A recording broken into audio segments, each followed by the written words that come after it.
guys, this is Those Guys with your host, Matt Marrero, along with... And Tristan Walter. Hey, alright, so today we're talking about the third Dragon Ball Z movie, that whole Tree of Might thing. Yeah. Good movie, right? Well, not a bad movie. Popped up on Fruit Tsunami. for the Eternal Dragon, right? What? Fruit for the Eternal Dragon, right? Yeah. What I loved how they were just, we need to call the dragon to, bring the forest back to life. The dragon just feels like, this is what I'm being called for. Kings called me about riches, and you want me to bring a forest. You know what? Fine. You still have another wish available. The forest thing was extremely easy. Honestly, I feel like the dragon would like that wish better than, oh, who wants immortality this time? Yeah, right. Fair enough. Just literally, the dragon was waiting, and then they're gonna ask for immortality. Can you bring back the forest so these animals have a place to live? Oh God, that's adorable. Forever? Sure. Fuck you, kid. Forever. Huh? Forever? No. He starts destroying the forest even more. Oh, God. It's like you had to go and ruin it, didn't you? Yeah. Thanks, Gohan. But yeah, by the way, in case anyone isn't aware, the DBZ movies do have different names, based on the English and Japanese version. Because when bringing them over, you can't, have, huge names. Technically, in Japan, it's Dragon Ball Z, the decisive battle for the entire Earth. But at one point I've heard it referred to as Fruit of the Gods, right? At least the Tree of Might, right? Yeah. And it's very funny because just step up your game, America. Fruit of the Gods, is it amazing? But no, it's the Tree of Might. But Fruit of the Gods. Yeah. They can't say God, remember? I know. mean, just look at Kami. Yeah, just look at... I thought his name was Kami. I don't. Why did I turn into Mr. Popo there? But yeah, I thought his name was Kami. I don't know. But yeah, there's a lot though to mention about this film, and we're gonna go, bit by bit, just making a couple observations. If you haven't seen the film recently, definitely check it out. To kind of keep up. It's we're gonna be pointing out really stupid, obscure, trivial stuff, but we think it's funny, like Gohan's backpack, right? Oh God. Now, the reason why I have a problem with Gohan's huge backpack is because Chi-Chi sits back. He needs to live life like a normal boy. Yeah, give him a smaller backpack then. How about you don't let him feel like he's a super kid, all right? Don't just, Chi-Chi, you're testing his powers. How about you just, give him normal crap? All right, just don't. I better not use my superhuman strength to lift this normally sized backpack. It wouldn't happen if it was a normally sized frickin' backpack. But another thing that I would like to point out is that there was so I assume one of the things that he had was an astronomy book, right? Because there was an observatory, right. Okay. or Dalek. You decide. Oh boy. I don't know. Maybe he was studying Daleks. Doctor Who has been around since the 60s. I wouldn't be surprised. Do you think, listener, that he's studying Daleks? If you think that, call us at 718-664-9468. Again, the number is 718-664-9468, and help us fund our Doctor Who crossover fan fiction. Right? $1 a day keeps the Daleks away. And also, my pocket's a bit tighter. But I would like to say, though, for talking about actual things that actually happened in the movie, I'm a big fan of Icarus. And this is the movie that they introduced him in. Yeah. And it's very funny. That little purple dragon. Yeah, I know, right? Icarus or Barney? I'm sorry. Hey, look, it's a big purple dinosaur. Anyway. But like I was saying, though, so I enjoy that this is the first time they introduced him. So it's it's like, hey, continuity. And even though he only appeared via filler, literally only filler. If anyone didn't notice for some reason, if anyone thought, no, that's a character from the original manga, and you haven't read it, please understand, he appears in movies 3, 4, and 5. He then appears in the Garlic Jr. saga, which complete filler. I mean, it's based on the first movie. And then, right, skip ahead. And he was in that one episode his last known appearance was that one episode with the driving instructor. You know, where Goku and Piccolo learn how to drive for some god-awful reason, right? So that was the last time we saw him, and he was a bit bigger, right? So he kind of, grew a bit. And then no mention of him. Even years down the line, when Gohan is Great Saiyaman, had found some dinosaurs in a carnival, and he was like, "You guys remind me of Icarus." Hey, I wonder where he is anyway. Yeah, I know. Yeah, so they clearly forgot or stopped caring or something, which is great, right? Either that or Goku ate him. Yeah, I would assume so. I know what you're quoting. I learned lingo. I learned things. I know what that is. That's that's those Team 4-Star guys. Yeah, I know who those guys are. Cool guys. Good guys. But so we have Icarus, and he's cute. He's nice. He isn't. And what? Also nigh indestructible. Yes. I mean, okay, let's look at this. He gets shot by Turles and blown away, and he's completely fine. And in Cooler's Revenge, gets hit by the soldiers, is smoking from his back, and falls down into the forest. And I don't know if they actually go and find him later. If that was his last appearance. Technically, actually, in theory, that could be how he died. No, remember, Gohan does fly back, but that could be how he died, yes. Imagine if that's just how he died. Like, that's just their canon, and they never decided to tell us. They just never thought it was worth it. Like, yeah, that's how Icarus died. Bigger man than I am. And he's a dragon. Yeah. That makes me so sad. It's okay. I'll make you feel better somehow. Let's talk about the fire again. So the thing about the fire is I like them cleaning up the fire and everything and making it all, like, because it was kind of cool. Also, them mostly, like, looking for the Dragon Balls. I think that was just a nice, like, okay, it's the third movie in the series of, Dragon Ball Z, but in Dragon Ball it's about, the seventh technically, because they had a few movies beforehand. So I think it's just nice that they're doing something a bit different, because, they could have easily just plopped in the opening, called it a day. They have in other movies. They didn't have to do that this time, and I like that, where they were just thinking, we have to do something different. Here. What? They could have just gone, hey, look, Turles is here. Okay. Exactly. But no, they actually, tried something different, and I think it worked very well. It was very, very entertaining, I feel. It's just, and it also is a way to just, it plays the music. It makes hey, this is the opening, but it lets them do something rather than just halting the story for a minute and a half. Right. Which can be, a bit of a hassle, because it makes people feel as if they can't skip this. Because people, I know, a lot of our friends usually skip anime openings after a while. Maybe they only listen to it once. Yeah. So that is... So this is a great way to keep people listening, right? Yeah. Yes. Also, I'd like to ask, what do you think about Yamcha? Now, I like him, right? But I don't think the writers do. No, I don't think they do either. No, and I'm not even referring to the the comic relief thing later, because later on he was treated as comic relief, with Bulma and with everyone, and teaching Gohan math, and some and Chi-Chi going, that's exactly what I'm worried about. It was funny. I can help Gohan with his schoolwork. Yeah, that's exactly what I'm worried about. Yes. Oh. But here's what's funny. Here's the thing. I'm okay with that completely. You want to know why? Yeah. It gave Krillin a break. I think that was the best thing in the world, right? Krillin pointed and laughed at somebody. That was beautiful. It's like, you go, Krillin. Conform with the rest of them. Now, conform with the rest of them.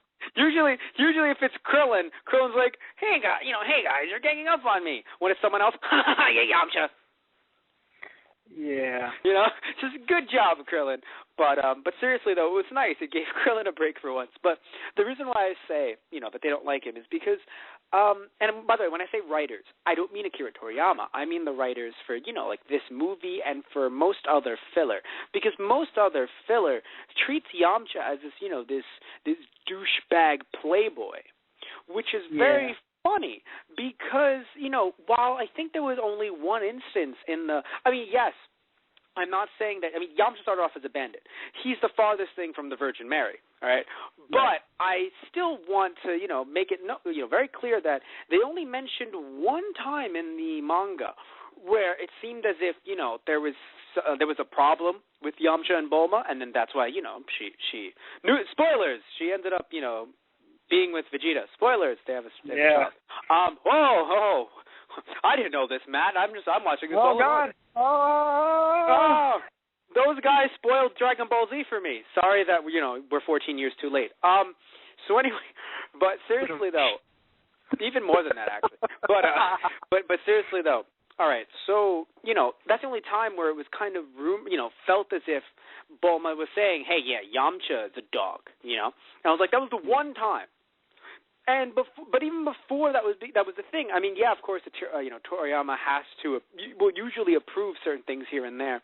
Mostly though, he'll only really in movies. Mostly though, he'll only work on the art and things like that. But it was still very interesting because it's just before we even get that scene with Trunks and and everything and Yamcha being this quote unquote dog. The writers for these filler episodes and these movies and everything are just like, oh yeah, Yamcha, let's make him that jerk. I got a cruiser. Not even a car. I know it's a Funimation thing, but still. I'm in my cruiser. It's a cruiser. You guys destroyed my cruiser, man. I'm going to fight you because you destroyed my cruiser. I just wanted the one alien. The one alien that said right was perfect because in my head it was just like, what is a cruiser? Is it what they refer to as family? We've killed a lot of families here. I want to know what he's thinking a freaking cruiser is. Yeah, I'm not here to, save the planet, help you guys save the planet or anything. I'm here to avenge my car. Yeah, exactly. Hey, Yamcha, that's great. You go do that. Yeah, it's just great. It's just like, it's like, you're messing with the Earth's magnetism. Just like you mess with my babe magnet. It's like, they're all looking at Yamcha. It's like, really, Yamcha? Yeah, it's like, really, Yamcha? The time for puns? Shut up, Krillin. Your name's Krillin. I know. No, Krillin's just like, leave the comic relief to me, bro. Yeah. Hey, look, I have a bald head. Like, he's like, he makes a plan later that no one agrees with. He's like, what you have to do is, you just have to throw the spirit bomb off of my head. And it's a reflective surface, and it's pure bald. Oh, God. And they were like, it's crazy enough to work. Yeah, exactly. Yeah. Goku's the only one who said that. Goku's like, that's crazy enough to work.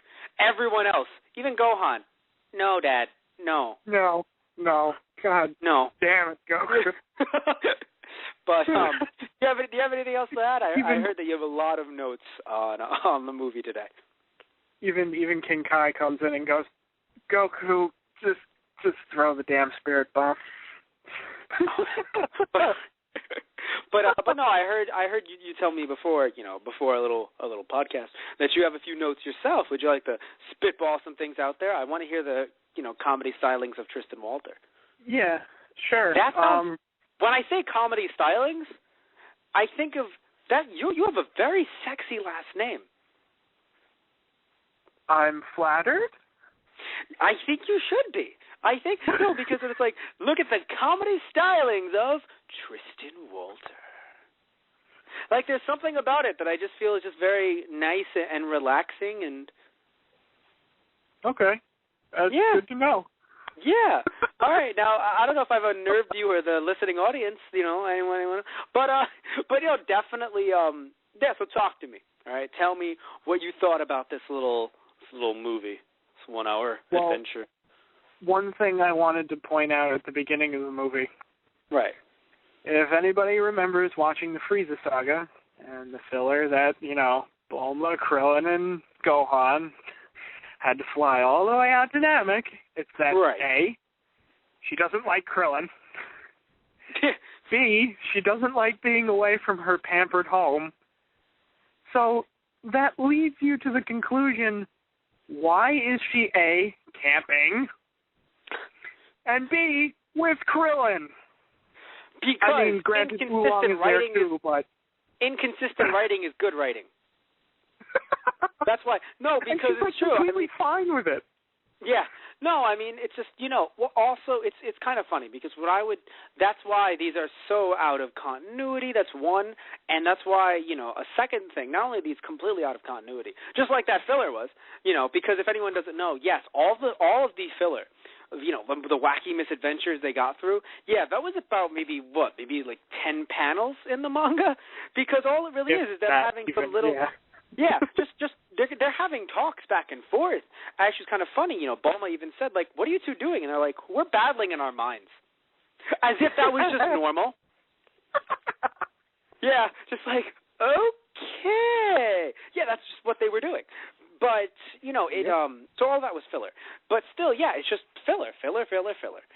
Speaking of, the person who wrote this movie is kind of funny. I mean, yes, we have Akira Toriyama who technically, made, the idea itself, and it does say that it was, they say the story, right, was written by Akira Toriyama. However, the screenplay was written by Takao Koyama, which is very funny because he actually has not worked on a lot of DBZ. He's only worked on a few of the movies, and it's just extremely funny, if only because, he just seems to be the person who would just, work on, certain, like DBZ-wise, he isn't a guy who's like, oh yeah, big in DBZ, right? He just wrote the first 3 films. And I think that's what's very interesting, where it's just, you can see how the first 3 films do have kind of similar tones, I would say. Yeah. Yes. But actually, sadly, I don't know how many of the films that he wrote. When going, with our future podcasts in the weeks that come up, we'll definitely see how many of them he's written. But I can confirm to you that he did write this movie, as well as, if I'm correct, as well as the last 2. Also, he's written, it's funny, again, he's written a lot of screenplays for Dragon Ball, Saint Seiya, and Sailor Moon. Funny, because only the movies, right? Yeah.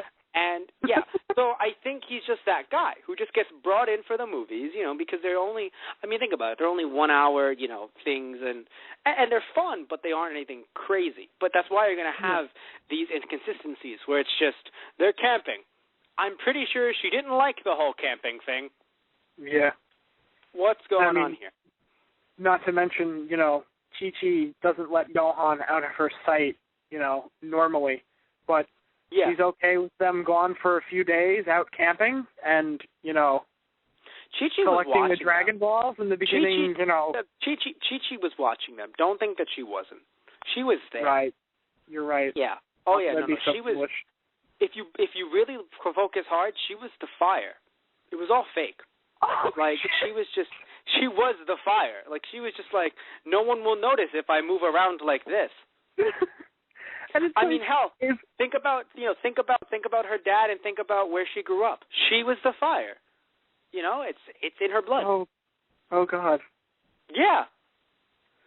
Think about all that stuff, man. She was fire. Although, what were you going to say? If Chi-Chi, I don't know, thinking from her mindset, I want you to grow up and have, a practical job or whatever and be a normal person. Gohan and Krillin just demonstrated that they could be amazing firefighters.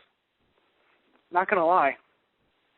And what's great is, I don't know if you're aware, firefighting is a very big profession in Japan. Of course it's big in America as well, but no one really thinks about how these people are actually revered for what they do. There's even a firefighter manga. A lot of firefighters go on Ninja Warrior, or in Japan as it's known as Sasuke. And, yeah, it's actually kind of funny. So what I also would like to believe is that this movie, the guy, even though it's the same guy who's written a few of the movies, the guy who wrote this movie is a major hippie. Great guy. Oh. But he was very into the whole Mother Earth thing, Oh, well, that you can definitely see in this movie. Oh, most definitely. I mean, nothing confirms that he's into the Mother. Like, nothing tells me this guy enjoys Mother Earth. But you know what tells me that? The movie. Yeah. The movie tells me that. So. Well, I mean, it's more of a thing. Like, now that you've said that, it's like, oh, this makes more sense now. Yeah. That kind of thing. Yeah, exactly. Another thing I would like to mention is that Chi-Chi has also ascended the level of Super Saiyan. See, it's not widely known, but Wait, what? because of Chi-Chi's ability to be an overbearing parent, she always has to be one step ahead of Gohan. So strangely, no matter where he went, she was always one power level ahead of him. Ready? So even though he became, Mystic Gohan, she was Super Mystic Chi-Chi. And things like, what's great is that he believed me for a second, everyone. For a split second, he thought, where are you? My God. Where did Toriyama say this? He actually said this in the 1996 Shonen Jump, which came out in January. Oh my God, are you actually hiding? Yeah, right? No, he did not say this. Yeah, he did not say this. Also, yes, okay. I was correct. With not about that, mind you. I'm going back just to make sure. No, that's totally canon. Yeah, that's totally canon, everyone. If you don't know about it, read the manga. That's why you should be reading. Yeah, right. Oh God. But I'm looking up, and I saw that The World's Strongest was also written by the same writer, and now going back to the Dead Zone, just to make sure, I'm going to see that it was written by the same writer, and it was Takao Koyama. Wrote the first 3 films. And it's funny because you can tell how, now that I am correct, because I knew I was correct but had to just make sure, now you can really see how the movies progress, how it progresses with the series progression, where, originally, I'm not going to say that this movie, that the series was grounded in Earth. The series wasn't grounded with, that makes sense, right? Never. Yeah. It was always mystical. It was always, it was always something. Yeah, exactly. Right? I mean, basically. But what I think is great about this is that now we finally have the shift from a more fantasy series to a cosmic focus series.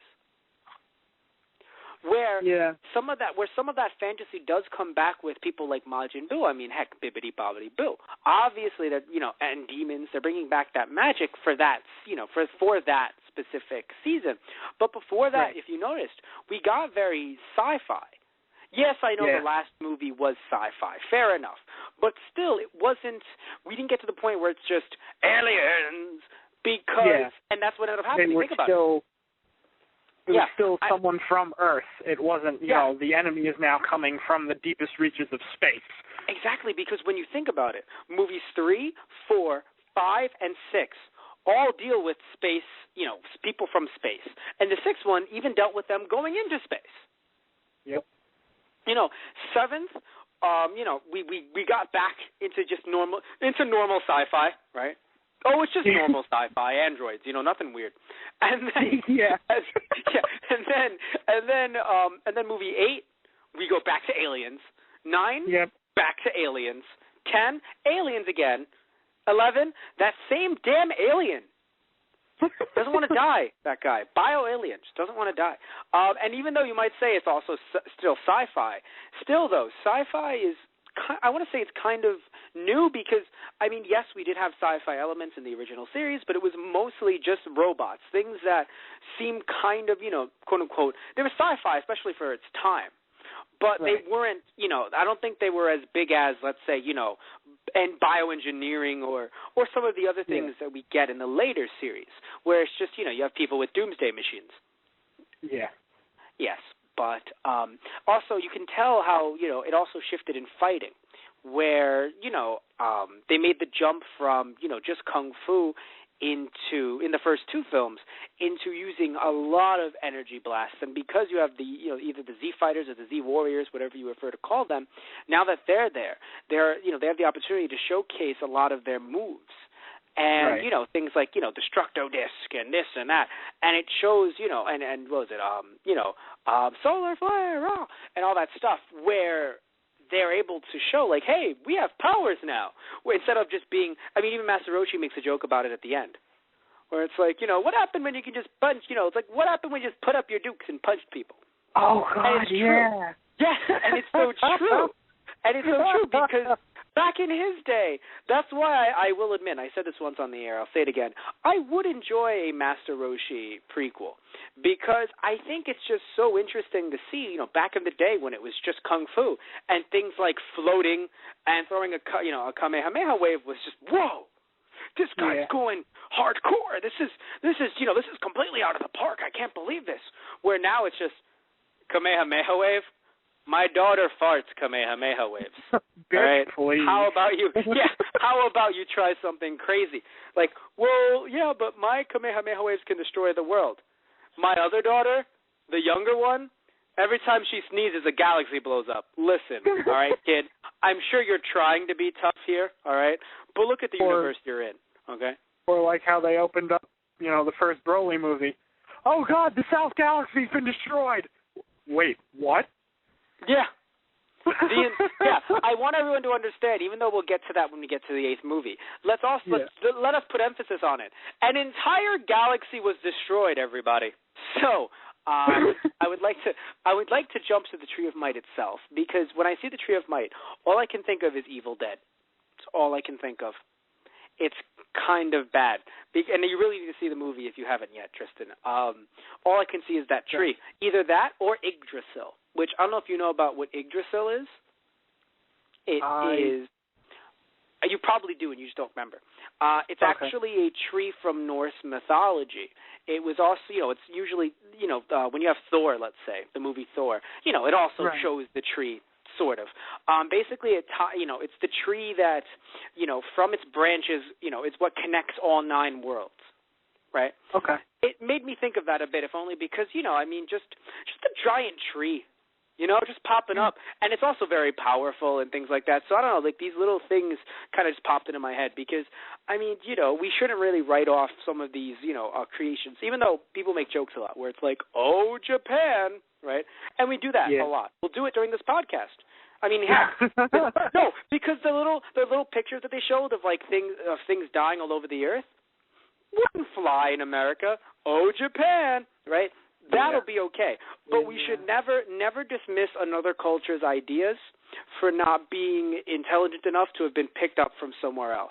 Like, don't assume, and I know it might sound weird, but just assume that, remember, a lot of our movies were released over there, right? And a lot of us have seen their movies as well. So, there's a lot of cross-influence. Look at something like, let's say, Penny and Stocking, or look at, Quentin Tarantino's film Kill Bill. There's a lot of influence coming from both sides. So I know someone might say, well, Evil Dead, really? Well, yeah, when Evil Dead was made in the 80s and this movie came out in the 90s. It's like, yeah, there was enough time for someone to actually, hey, look, watch the movie. Yeah. This movie came out in, not 1989. What are you doing here, Dead Zone? You're not here anymore. We already made a podcast about you that you can check out in our archives. There's no reason for you to be here, Dead Zone. Go away. Now there we go. There you are, Tree of Might. So Tree of Might was not made in 1989, which, by the way, is before both Tristan and I were born. So that's pretty scary. Yeah. It was made in 1990. Tree of Might was in 1990. Still before we were born. That's some scary stuff right there. Yeah. Also, it shows that they released these movies relatively quick. Tree of Might is the 3rd film. The first film was Dead Zone, and that was in 89. Possibly early 80. Yeah, this was in July 7th, 1990. And then they would release them in Japan like over the summer, right? Yes, but remember, this is the 3rd film, so the 2nd film got released somewhere in between those. Is what I'm trying to say. Yeah. Yeah, remember that. So I'll check them up right now because I think that it's very interesting. But while I'm doing that, let's talk about let's move forward, right? I enjoy what I think is funny. I picked out a specific quote. And, it's Turles, right? Your father and I are both of Saiyan blood, cut from the same cloth. So you're saying you're brothers. You can't just say all Saiyans look like Goku. Since Vegeta is not Goku. Yeah. So what are you trying to say, Turles? Yeah. It was funny, looking at that, I never really got, other than the fact they look, yes, okay, they have the same hairstyle, I get it.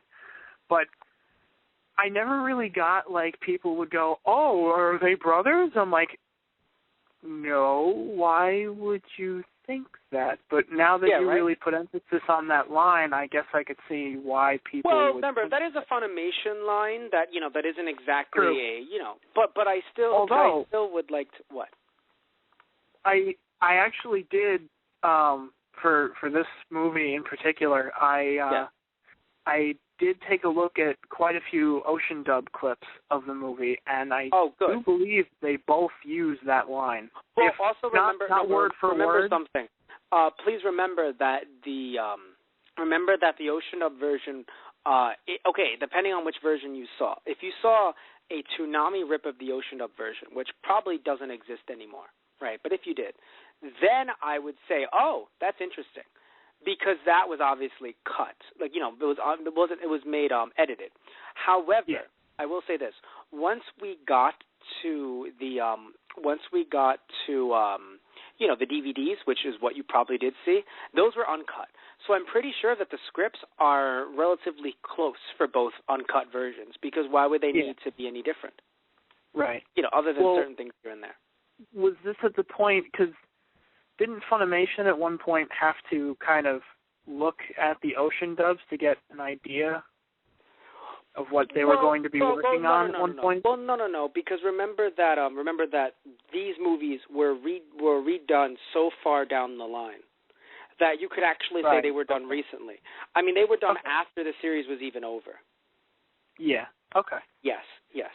But yes, if anyone doesn't know, there are actually a lot of different dubs of DBZ in general. I mean, in all different languages.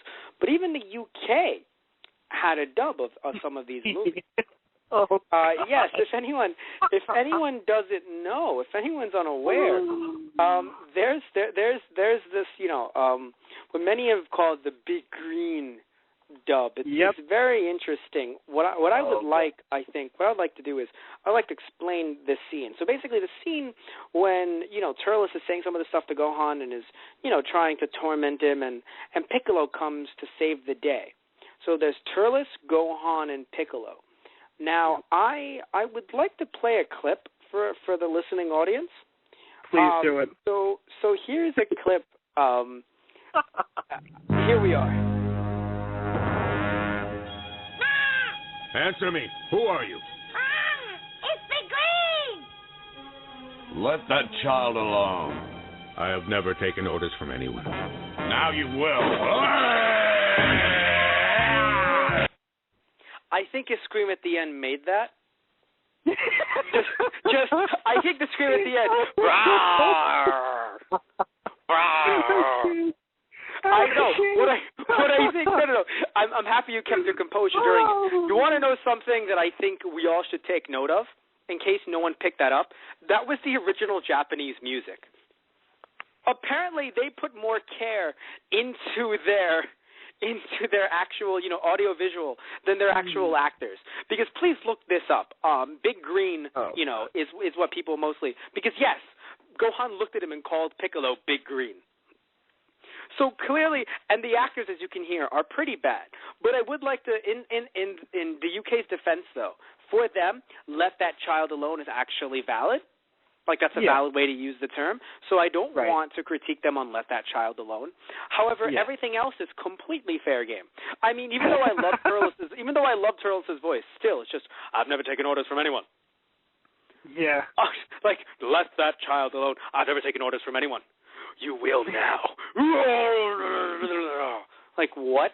Like, okay. I don't understand why that's needed, but okay. Yeah. Yeah. But, let's not even get into, come, Magic Cloud. Yes, exactly. Right. Just at one point during the movie. It wasn't during this movie. It was during another movie. Goku was calling for Nimbus. Strongest, I think. Thank you. Yes, it was. So he was calling for Nimbus, and Goku has the most manliest voice. I mean, oh my God, he's so manly that I think it'll just you can't turn straight people gay, right? That doesn't exist, right? You're either gay or you're straight. No. Goku's voice can turn straight people gay. It can happen. It's an anomaly, but and there's no science behind it. Strangely enough, there's no science behind my unscientific, unbacked, joke at all. But it can happen. Because seriously, just imagine Goku, right? First off, he looks like Goku, so that's good enough. And all of a sudden he just screams, "Come, Magic Cloud." Whoa. Like, hey, Goku, you have a wife or something? But moving forward, I like the fake moon because there's a bunch of fake moons throughout the series, usually all in filler. But I love the fake moons because all I imagine is that all I can see is just that somewhere that day on Earth, Michael J. Fox had the worst day ever. All I can imagine is it's daytime. Get away! Just everything.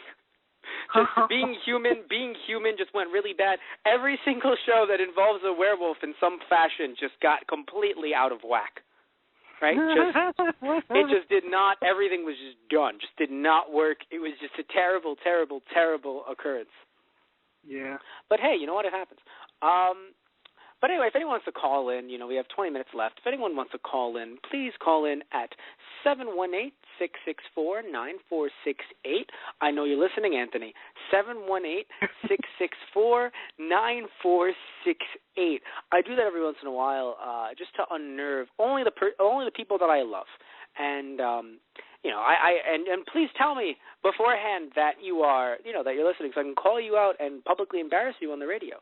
But not if you want to call in and I don't know you, or if you want to call in and I do know you. I will not embarrass you. I really do think that when it comes to these movies and everything, I think I don't know about Tristan. I'm pretty sure though that Tristan agrees as well. I think it's great if you are passionate about this and you really want to call and just show how passionate you are because it shows.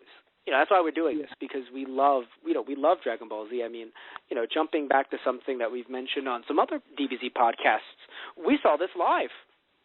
We saw this when it aired on television. Yep. Which is magical, especially when you think that kids today, working with high school kids myself, kids today, they get their own little magical moments, yes, but they don't get that DBZ moment. No matter how many times you can sit one of the kids down. There's but Matt, it's speech and debate. Shut up and watch this DBZ movie. No matter how many times you can do that to the kid, it's not that magical moment. It's more like, I gotta go home. I'm getting hungry. I need to pee. Really just, I don't do that to the kids. The kids are great though. I don't do that to the kids. I really want to put that out there. That was a joke. All right, I like my job. I would really like to keep it. Thank you. But one little quote, another quote that I really enjoyed. No joke, I just really like this quote. Goku and Turles talk about Turles being evil. And Turles just says, it's like, I know the difference, I just don't care. Just don't care. Yeah. I love that line because it shows you that, there's no, there is obviously right and wrong, but there's no, I'm going to change my way. Like, of course I know the difference, but I give a damn. Ha-ha, explosion. Yeah. Right? I'm going to kill you. I don't really give a shit what you have to say. No, do I? Yeah, exactly. And, even when he uses the fake moon to turn Gohan into, a raging great ape, it's like, Turles is just screwing with them. He's having fun. Yeah. He's like, I'm in this for the walls. I'm just waiting for my tree to be done. Yeah, basically. Oh, speaking of the tree, I love Goku so much. I love the man to death, don't you? He's so great, isn't he? Just Turles is about to eat the fruit. Well, Goku knows nothing about. All he knows about the fruit is that it takes energy from the earth. That's all he knows. Right. So Turles is about to eat the fruit. Goku's response? Oh, wait. Yeah. You think I can have a taste when you're done? Sure. Yeah, no. Yeah, and then that's proceeds all I to beat feel. the ever-living shit out of him. Really, guys? Yep, he just sits there and lets him eat the goddamn thing. I mean, shit. Like, during the fight, even... Well, that's another thing with dialogue that I found was different between, like, Ocean dub and the Funimation dub. Right. During their fight, when they're running around, like, I noticed in the Ocean clip that Turles goes, you know, wow, his power level is increasing as the battle goes on. What's going on here? I've never seen this before. You know, it's skyrocketing. Yes. And then in the Funimation dub, it's that same scene, but you hear him go, well, that was a cheap shot. I won't let it happen again. It's like, wait a minute, what? Yeah, I think, I don't know what he was, you know, it's funny because, you know, I think we also have to definitely look at the Japanese version as well, because what happens is that, you know, you'll have, you know, sadly, even though I love Funimation, and honestly, as a future voice actor, I would love to work with them one day. However, yes, with some of their scripts, you know, they do tend to be a bit more liberal than I think, you know, someone should. Yeah. I mean, I'm not saying that, you know, the Japanese needs to be the way it is, because Japanese, you know, when you translate it to English, you need to be liberal, obviously, to make it, you know, make sense and kind of. But I still do think that, you know, at the same time, there are certain things that are taking liberties, where it's just, okay, yeah, I don't think you're, you know, it's like, I don't think you're being, you know, you're changing the characters up here. You know, you're not really being as accurate as you could be, while still understanding. Like I understand Gohan's a kid. You shouldn't make him sound like, you know, this really old person by saying certain lines. Like, instead of dad, be like father. Like, that sounds weird. You know? Yeah. So or you're not father. You know, it's like, I understand. I'm looking at the Japanese version right now. It's playing in the background. I understand. You're not my dad. Yeah, exactly. Like, I understand why that would work. Right. Be clean. Right. I understand why things like that would work. Right. But not necessarily certain changes. Some of those did happen in the Garlic Jr. saga as well, I think, when we did our podcast on that. You know, things like that. Also, speaking, you know, moving forward, I would like to mention that, you know, speaking of, before we mentioned how they all fight in each other's minds, you know, Goku and Gohan, it's like, so, Goku and Gohan, Gohan and Krillin, just, you know, Bulma, so what are you guys doing? We're fighting each other in our minds. Okay, right? Same thing happens here in this movie, by the way. I just enjoy how they're all just talking to each other telepathically, and no one bats an eye. Yeah. It's great. Yeah, after they're all talking to Goku after, you know, Turles beat the crap out of Goku and then proceeds to beat the crap out of all of his friends again after his henchmen beat the crap out of them. I'm not going to lie. Turles seems a bit creepy. I'm watching the Japanese version. He says, hey, boy, would you like to come with me?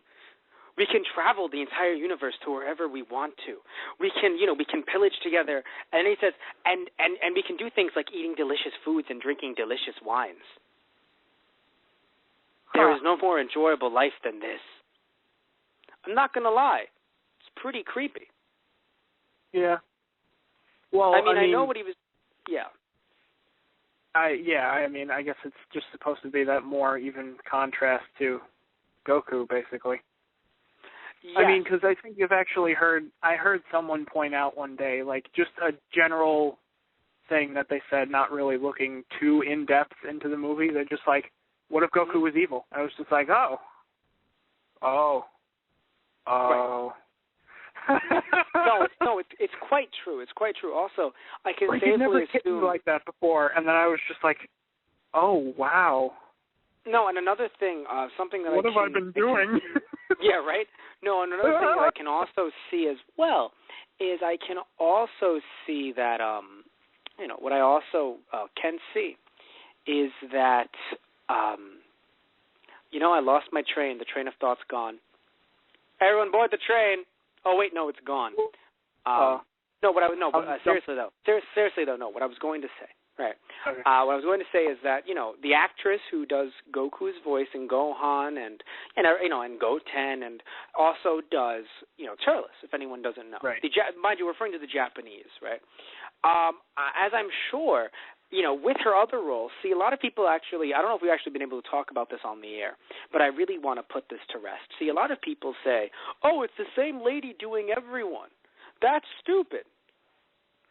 Yeah, that's actually not true. I mean, well, no, your opinion can be that it's stupid, but, because, you want it to be maybe a different, but here's the reason why you need to understand, because you see, Japanese is not a language, it's a language that is foreign to many of us, so many of us don't understand the little intricacies and little things that are done. Same thing with the English language. If someone who was Japanese was listening to the English language, they might have certain perceptions that may not work well. Like, let's just say, and I hate to say this, but let's just say someone's, because a lot of Japanese people, not a lot, but there are a decent amount of Japanese people that enjoy the hip-hop culture of America. And that's why you have something like Afro Samurai come out, which, yes, that's actually Japanese. It was, it was made English first, but the original creator was Japanese. What? Afro Samurai was really cool, by the way. Oh, yes, totally it was. Check that out, too. Oh, no, definitely check that out. We'll probably end up doing a podcast about that on another day. Definitely check out Afro Samurai. But here's what I want to bring up. I bring it up because, let's just say a Japanese person who enjoys that hip-hop culture, right, sees an African-American male talking. And he's dressed up like a thug, but is speaking completely eloquently, does not give off a quote-unquote thuggish behavior. But if a Japanese person doesn't know English, they assume that is a thug, right? Even though they don't. They just see the person like, oh, that's a hip hop guy, that's a rapper, and it's very upsetting because the same thing can be applied when you flip this around. Where if you don't understand Japanese, you don't understand that she's doing different voices for everyone. Sure, you might think, oh no, but it's still the high pitched thing. Yeah, but but for some of them, it's the difference between being being a southern accent, where Goku being a hick gets a southern accent, compared to Gohan, which at first when he's younger he uses Boku and certain things to show oh, I'm a little boy, and then when he grows up, the voice does get a bit more stern and actually speaks as a well-educated person would. Yeah, exactly. Yes, I've taken actually some elementary Japanese over the last semester, so. So I've, not a lot, but I've noticed a few, just small little things that you wouldn't know about the Japanese language unless you actually took a course or, looked it up or read about it. Or there are very, Japanese, very subtle, or, yes. There are very subtle things that you wouldn't pick up on. No, and it's funny because yes, I know that you've only taken a semester. It's nothing crazy, but just little things where other people, like mostly just the public that you'll talk to, it'll be like, yo, I hate Goku's voice. It's so Japanese. It's so stupid. And because it sounds like a little girl, blah, blah, blah, and then his son is the same, and this and that, and it's like you have to really, it's sad because it's just the little subtleties that you would never pick up on. And I understand, I'm not saying that, I wanted Goku's English voice to either be a female trying to be male or to be a guy in a southern accent. But it would have fit, actually. It's kind of funny. It would have fit. Just a little tiny bit of it thrown in every once in a while, it would have fit because even to this day, as a way to kind of, what the show does with the continuity and everything, even to this day, in the show's universe, Goku still speaks with that southern accent. It never left him. Yeah. He speaks with that, an accent that'd be like, that if he were actually fighting, it'd just be like, all right, listen here, Turles, like little things like that. And then you have, you have Gohan who, he doesn't speak like that. But what's cute is that Goten does because Goten is so young that he hasn't really gone to school yet. So he has a little bit of his mom's accent. Yeah. Just little things that you won't really notice. Yeah, exactly. And so I can safely assume that Turles possibly speaks just the same exact way Vegeta does. Where, by the way, yes, if anyone didn't know, Vegeta is very high class. Unlike, even though I love Christopher Sabat for a lot of his voices and for the talent that he has, some of newer Sabat's work makes Vegeta seem as if it's just it's like he's the Prince of all Saiyans, but he also loves them cigarettes. Marlboro, that's where it's at for him.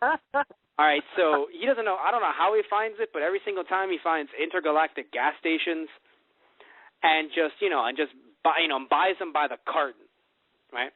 And I think that's it. And by the way, not even saying that Brian Drummond was still pretty raspy himself. Yeah. So I'm not saying anything. I'm just saying that that would actually be a voice that I would prefer to sound a bit more regal, I think. You know, not that I'm saying, let's say, Chris Sabbath's Zarbon voice would seem better, but a voice. I'm not saying that. I'm not saying that. But what I am saying is that, you know, a bit of kick to it, a bit of, you know, it's like, I'm the principal Saiyan. You know, something a bit more like, oh, well, yeah, I mean, he's royalty. You know? Yeah, I kind of feel like Turles had that a little bit. A little bit. You know, at least a very little bit, but like compared to Vegeta, you know. Yes. And I like understand. Vegeta was basically just the hard ass. And it's funny because I will admit I really do. I want so badly. Even though they may have needed him to be better at acting in, you know, the voiceover role, still the guy who in the UK who just did that voice for Turles, like his voice is beautiful. Listen to his voice. You know, go on YouTube, look up clips of this. You know, it's a beautiful thing. His voice is just it's gorgeous. It really makes Turles seem like this like dastardly Bond villain. And no, it really does, and I really, really, really enjoy it. But anyway, so yeah, getting back to the hippie thing, you know, before I ask you to, you know, talk about some things yourself, I just love how Turles is just, you know, Turles is like, the spirit bomb comes back. How did this happen? I have the power of nature inside. Freaking hippie. I don't know why Turles became Brian Drummond Vegeta, but still, it's like, you hippie, like, you know, it's like, I have the power of nature inside me. Oh, that's cute. Yeah, it's like, okay, like, it's really, and then he gets it's shot really up the funny. tree. Yes, and then he shot up the tree. Something I love how it's like, yeah, his nature defeated technology, defeated this alien race, and you can definitely see how, you know, this writer kind of enjoys that, or at least wanted to specifically let that out in this specific screenplay. That was definitely like a theme that I really loved out of this movie. Oh yeah, definitely. Like, you know, be one with the earth. Yeah, looking back at it, I feel like, you know, there are a few things, like, I feel like it was lacking a little bit. I feel like a little more development of where the fuck did they get the Tree of Might from, A, and maybe even a little blurb about, you know, Turles instead of, oh, I'm just a space pirate, you know,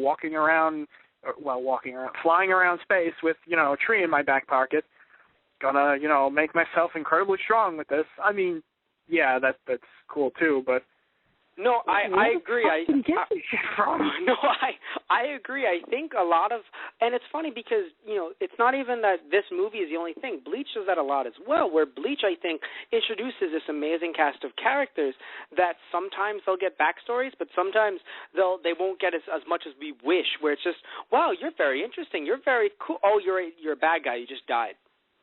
Yeah. I feel like a lot of people get that in Bleach, and I can see that as well with some of these movies, where, you know, you might look at Cooler and you might go, okay, well, he's fine. He's Frieza's brother. That's all. That's all he is. That's, you know, like, he's been established. Lord Slug, oh, ancient Namekian? Okay, fine. He's not even meant to still be one of the Namekians that's around? Okay, fine. Right. Turles, it's just, oh, he used to be a Saiyan. Not even referencing Frieza, actually talking about the higher life. Like, did, you know, in the Japanese version, now you're sitting here thinking, wait, did he abandon Frieza? Yeah. Well, you know, before any of this purge stuff, was he just like, you know what, I'm out of here. I'm Turles. I'm just left and no one noticed? Yeah, or no one cared. You know, it's a very... Yeah. That would be really sad. Just no one cared. Feel like it was my birthday party that day. Like, they all I mean, just left. I think they even made like with the Ocean dub. I realized they had used a lot more of like power levels. Right. Oh yeah, those were funny. Oh yeah, because I think at one point, Turles, I could be remembering this wrong, but I think he said something about a power level over 1 million. Yes. And for some reason, wait a minute. For some reason, they really tried hard to do stuff like that when it was completely irrelevant. You know, when you actually got up to things, like, it was just great, because I wonder what happened. Technically, it was never dubbed, but had they actually gotten up to the part with Frieza, with the actual over 1 million power level, I wonder what they would have done. Yeah, I mean, would really they have just made power levels even more ridiculous? Yeah. Frieza's power level is over 1 billion. Yeah. but anything else you want to mention? We're wrapping up a bit. Yeah, just one more thing, I guess, to wrap up. I do really like the fact, if you look at Goku's fight with Turles' henchmen, and you look at, well, you didn't see much of Turles fighting the Z-Fighters, but a few hits here and there. Mm-hmm. But, I don't know, it kind of struck me as, just rewatching it now, like, almost like a samurai showdown between, the other guy's grunts, and how both of them have the skill to basically, obliterate the other guy's grunts, basically. Yes, Goku drops the henchmen along with Turles dropping the Z-Fighters one after the other. Right. And just looking back at that, I'm like, that was really cool. I thought that was really cool. No, it was really nice. There are certain little things here and there that I think as adults we can really appreciate about, the fight scenes and things like that, where it's just, as a kid, all we thought was, ooh, fights. Yeah. And now we've grown up. Yeah, and the one, the last showdown, not to mention that, Turles stopped the spirit bomb. Not like Frieza, who took it and lived. No, Turles stopped it. Yeah. He blew it the fuck up. Holy shit. I would like to say that I assume Namek might have more green than we do, possibly. That may be why it was bigger for Frieza. But still, we've taken the power, and what does Turles do? It doesn't even act as if the power went back into the earth. Just nope, crush. Nope. And then, then they go into the second showdown, and that's the one that I love. Just that tense moment where they both stare each other down. And it didn't even feel like it was lacking. I felt like the tension was high enough at that moment where they could afford to take that, 1 minute just to do a silent stare down. Oh, yeah. And you see, the spirit bomb come out, and then you see Turles blast, his scouter explodes, and the shootout commences, and then Turles gets shot up the Tree of Might and blows up. And also, and the screen, and this, and the pictures, because yes, they are basically pictures of, them both just in the white aura. It's just, damn, like, Japan, what are you doing to these kids, man? It's just also cool. It's also cool. Like, you can't be ashamed of liking this. If you are, what's wrong with you? There's just, But seriously, though, we have to end the show soon. I'd like to thank you guys for listening in. And, please like us on Facebook. Our Facebook is Those Guys on the Radio. Those Guys on the Radio, if you're looking at the URL, right? If you're searching, it's Those Guys. And, definitely like us because, if you like this show, understand that we do these on a weekly basis, Tristan and I. So you're going to hear more. And when are they coming? Well, you don't know yet. So you should like the Facebook page. That will be how this works. But anyway, So I wanted to through there. Definitely be seeing updates through there. So. Oh yeah, most definitely. So that's really it. I mean, what else shall we say other than thank you guys for listening to Those Guys. I am Matt Marrero along with Tristan Walter. Yeah, I was calling your name. No, but okay, and that's all. Well, so thank you very much, everybody. Yep, thank you very much. Now here's where we would end this show. Sadly, though, Blog Talk Radio is trying to sabotage me and force me to talk to you guys for 30,000 minutes. Now I'll do it. Wait, no, Blog Talk Radio is working. All right, well, I have places to be, everyone. I'm so sorry. Okay, Matt. I'm sorry. I love all of you. I wish I could stay. I really do. I really care. Just get out. Okay, fine. I'm currently going to play us out. And yes, so thank you guys for listening to Those Guys. Have a good night.